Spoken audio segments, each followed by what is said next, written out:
Bismillahirrahmanirrahim. Assalamualaikum warahmatullahi wabarakatuh. Hamdan wa syukran lillah. Assalatu wassalamu ala rasulillah wa ala alihi wa sahbihi wa mawalah. Amma ba'du. Walaupun air mengalir begitu deras, tak sederas dengan tetesan nikmatnya. Walaupun samudra begitu luas, tak seluas dengan pengampunannya. Maka dari itu, pertama-tama marilah kita panjatkan puji syukur kehadirat Allah yang Maha Ghafur, yang telah memberikan beribu-ribu kenikmatan, yang diantaranya adalah nikmat sehat walafiat. Salawat bertangkaikan salam yang beragakan iman dan takwa, yang membuahkan Islam yang hakiki demi tercapainya ridho ilahi. Marilah kita junjung tinggikan Presiden dunia, penopang kebatilan, penghapus rasa dendam, yang selalu mengerjakan salat malam, yakni Habibana wa Rasulana Muhammad sallallahu alaihi wasallam, yang dimana telah membawa umat Islam dari zaman biadab menuju zaman beradab, dari zaman jahiliyah menuju zaman Islamiyah, dari zaman yang gelap menuju zaman yang terang benderang. Alhamdulillah. Dewan Hakim yang arif dan bijaksana, serta hadirin yang berbahagia. Seperti yang kita ketahui, Indonesia merupakan negara kesatuan yang memiliki keberagaman yang banyak. Di antara keberagaman itu adalah keberagaman dalam berbudaya, keberagaman dalam berbahasa, maupun keberagaman dalam beragama. Tetapi dengan keberagaman itu, Indonesia tidak boleh terpecahkan. Bahkan dengan keberagaman itu, Indonesia menjadi negara yang unik dan menarik. Tetapi di sisi lain, jika keberagaman itu tidak kita jaga dan pelihara, tidak dapat dipungkiri potensi konflik akan terjadi.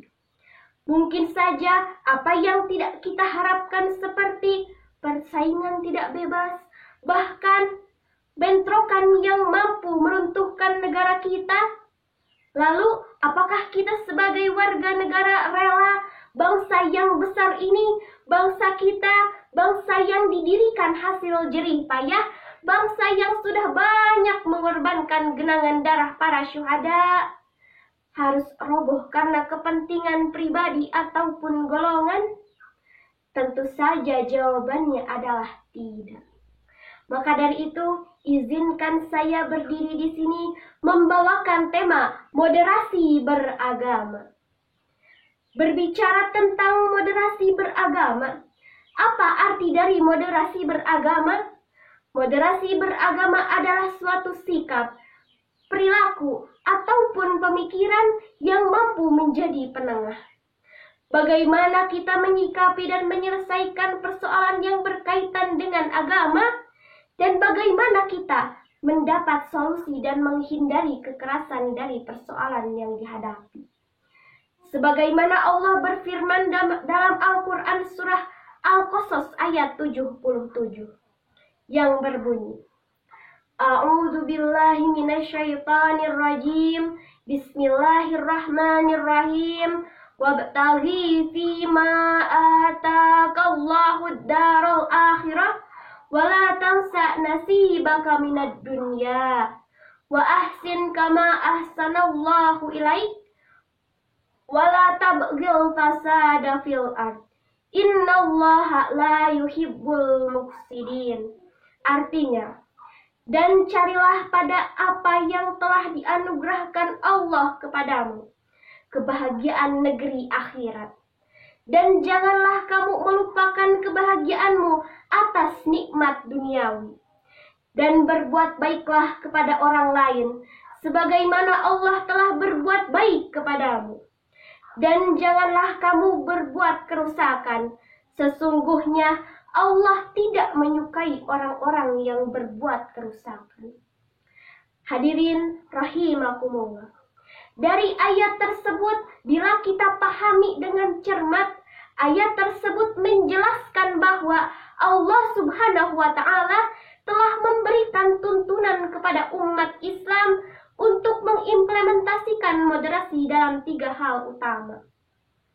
Yaitu yang pertama, menyeimbangkan antara persiapan beribadah kepada Allah untuk kebahagiaan akhirat dengan perolehan nikmat duniawi yang dilandasi pada keriduan Allah.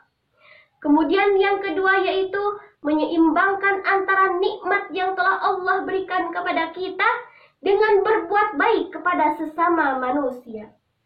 Kemudian yang terakhir yaitu menyeimbangkan antara penciptaan dan pemeliharaan Allah terhadap alam semesta dengan tidak berbuat kerusakan di muka bumi.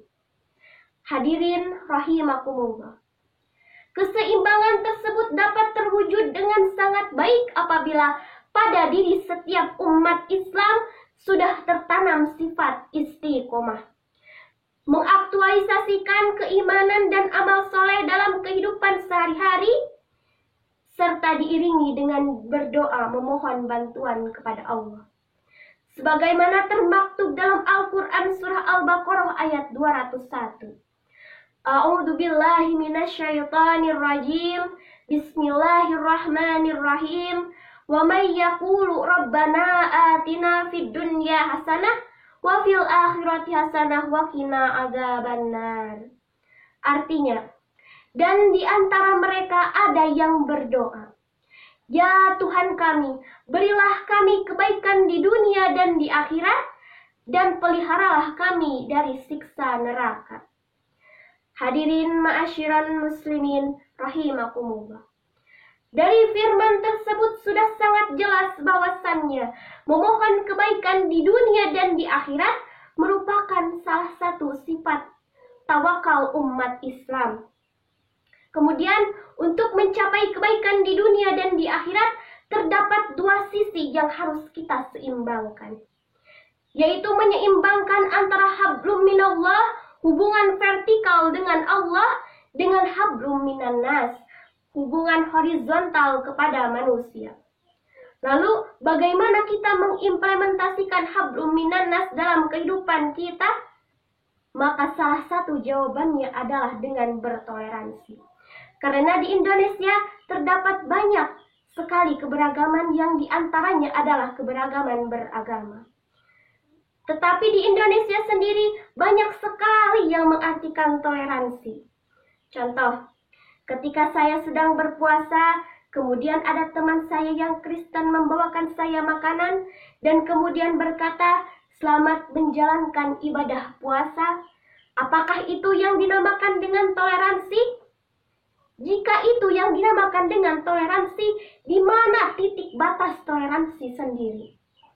Maka jawabannya adalah itu bukan toleransi namanya. Karena Allah sudah sangat jelas menyebutkan, bagimu agamamu dan bagiku agamaku. Karena pada dasarnya toleransi sendiri memiliki arti saling menghargai dan menghormati. Demikianlah yang dapat saya sampaikan. Mohon maaf atas segala kekurangan. Terima kasih atas segala perhatiannya. Ihdinas siratal mustaqim. Assalamualaikum warahmatullahi wabarakatuh.